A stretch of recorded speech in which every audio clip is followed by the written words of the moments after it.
a really interesting area that a lot of people might not be that familiar with. So alternatives, it can actually be a wide variety of potential strategies. A lot of times people think about, hedge funds, and that's a small part of it.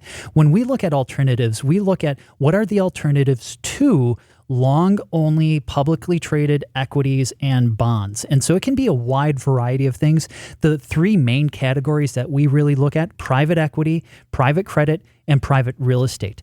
These are not necessarily appropriate for everybody, of course, but if you do have the ability to invest in these, oftentimes they require you to have certain minimum net worth requirements, and then also the ability and willingness to hold these for a very long time. There's a lot less liquidity with these. One of the things that we do is we walk through with clients as far as what are those liquidity requirements, those net worth requirements, but then also peel it back. What do the managers get paid on these? Because those payment structures, the fee structures, can be very different, can be also very confusing. You talk about even from 30,000 feet, what else is out there? You see, for example, we can pick on a name, but Intel down 30% in the week. I mean, one of the great chip companies, right? And so you go, well, is that an opportunity, or is that something we need to watch? Yeah, and that's where on our team, because we do have the ability not just to allocate to mutual funds and exchange-traded funds, but we actually do buy individual equities and individual fixed income for certain clients,